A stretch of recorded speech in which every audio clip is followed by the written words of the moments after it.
Hai semua, jumpa lagi di dapur Beta Reni. Di video kali ini saya mau bikin 3 kreasi ide jualan. Yuk mari kita mulai cara membuatnya. Pertama siapkan air marinasi. Sisihkan, kemudian ambil 1 papan tempe, potong-potong seperti ini. Tempe yang saya gunakan di sini yaitu yang ukuran besar ya. Lanjut dipotong-potong lagi seperti stik, jadi 1 bagian tempe dibagi lagi menjadi 3. Kalau sudah, lanjut masukkan ke dalam air marinasi yang sudah kita buat tadi. Untuk resep lengkapnya ada di kolom deskripsi ya teman-teman. Kemudian didiamkan selama 5-10 menit. Lanjut kita buat bahan pencelupnya, yaitu 200 gram tepung terigu, setengah sendok teh kaldu bubuk, dan air secukupnya. Kemudian aduk rata. 1 butir telur masukkan, aduk lagi. Kalau sudah, panaskan minyak, masukkan tempe, hanya tempenya saja ya, belum menggunakan bahan pencelup. Goreng hingga 3/4 matang, kemudian angkat, tiriskan. Goreng dengan menggunakan api sedang saja ya, dan ini hasilnya. Lanjut, masukkan tempe yang sudah digoreng tadi ke dalam bahan pencelup. Lanjut ke tepung panir, agak ditekan-tekan agar hasilnya cantik seperti ini. Dan ini hasilnya yang sudah diberikan tepung panir. Lanjut kita goreng lagi dengan menggunakan api sedang cenderung kecil, karena ini tempenya sudah matang ya. Jadi ketika digoreng tidak hangus. Goreng hingga kuning kecoklatan atau hingga matang. Kalau sudah, angkat, tiriskan. Dan ini hasilnya teman-teman, siap untuk dijual. Untuk harga jualnya disesuaikan saja ya. Kalau mau pakai topping juga boleh. Selamat mencoba. Resep yang kedua, siapkan pisang. Di sini saya menggunakan pisang raja. Ditekan-tekan dengan menggunakan garpu seperti ini. Kalau teman-teman mau menggunakan chopper juga boleh ya.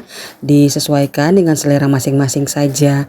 Kalau sudah halus seperti ini, tambahkan gula pasir, setengah sendok teh garam, susu kental manis, 1 saset saja ya. Kemudian aduk rata agar semua bahannya tercampur. Kalau sudah, tambahkan tepung terigu. Untuk resep lengkapnya ada di kolom deskripsi ya teman-teman. Masukkan terigunya sedikit dulu, aduk-aduk. Kalau semuanya sudah tercampur, tambahkan lagi tepung terigu sambil dirasakan teksturnya ya. Aduk terus hingga adonannya menjadi seperti ini. Tambahkan air secukupnya, 1 butir telur, kemudian aduk lagi agar semua bahannya tercampur. Dan kira-kira seperti ini hasilnya. Siapkan cetakan, olesi dengan mentega atau boleh juga dengan minyak goreng. Kemudian masukkan adonan, ratakan seperti ini. Kalau sudah, panaskan pengukus, masukkan ke dalam panci pengukus, diamkan kurang lebih 45-50 menit ya. Dan ini hasilnya yang sudah matang. Kalau sudah dingin, keluarkan dari cetakan, kemudian potong-potong seperti ini. Untuk ukurannya atau untuk bentuknya disesuaikan saja ya dengan selera teman-teman. Di sini saya potongnya memanjang seperti stik, karena nanti mau saya tusuk dengan tusuk sate. Dan ini hasilnya sudah selesai dipotong-potong. Ambil tusuk sate. 1 tusuk sate, masukkan 1 bagian pisang yang sudah dipotong-potong tadi. Dan seperti ini hasilnya. Kalau sudah, sisihkan. Lakukan lagi sampai semua adonannya habis. Siapkan wadah, masukkan tepung terigu.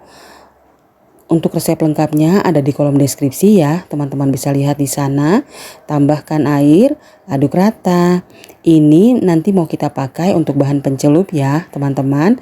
Kalau sudah seperti ini, kemudian celup atau balurkan tepung basah. Lanjut ke tepung panir.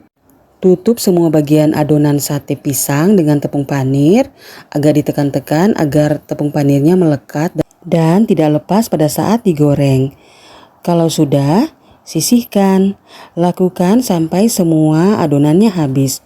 Kemudian panaskan minyak, goreng sate pisang ini sampai matang atau kuning kecoklatan. Goreng dengan menggunakan api sedang cenderung kecil ya, agar matangnya merata. Kalau sudah, angkat, tiriskan, dan ini hasilnya teman-teman. Kalau sudah, berikan topping sesuai selera saja. Di sini saya menggunakan topping coklat merah muda dan topping green tea. Dan siap untuk dijual. Harga jualnya disesuaikan saja ya. Terima kasih. Resep yang ketiga, ke dalam wadah masukkan 1 bungkus tepung bumbu serbaguna. Untuk mereknya disesuaikan saja ya dengan selera teman-teman. Lanjut tambahkan tepung terigu, setengah sendok teh garam, kaldu bubuk, dan secukupnya air. Untuk resep lengkapnya, teman-teman bisa lihat di kolom deskripsi ya. Kemudian aduk rata sampai semua bahan tercampur. Dan kalau teksturnya sudah seperti ini, siap untuk digunakan. Untuk sementara disisihkan dulu ya. Lanjut, potong-potong bakso ikan. Ini saya beli yang ukuran panjang. Sebenarnya boleh juga teman-teman menggunakan bakso ikan, bakso ayam, bakso sapi, atau disesuaikan dengan selera teman-teman saja. Lanjut, setelah selesai dipotong-potong, tusukkan ke tusuk sate setiap bagian bakso ikannya. Untuk satu tusuknya boleh 3 atau 4 bagian bakso ikan. Di sini saya menggunakan 4 bagian bakso ikan yang sudah dipotong-potong. Lanjut, celup ke bahan pencelup, balurkan semua bagian agar tertutupi oleh bahan pencelup. Lakukan sampai semua bakso ikannya sudah dilumuri dengan bahan pencelup. Lanjut, panaskan minyak dengan menggunakan api sedang cenderung kecil saja. Kemudian goreng bakso ikan hingga kuning kecoklatan atau hingga matang. Pada saat digoreng jangan lupa dibalik agar matangnya merata. Lakukan sampai semua sate bakso ikannya digoreng habis. Kalau sudah matang, angkat, tiriskan, dan ini hasilnya. Lanjut, berikan topping sesuai selera. Di sini saya pakai saus sambal dan mayones. Untuk harga jualnya disesuaikan saja ya. Terima kasih teman-teman sudah menonton. Sampai jumpa.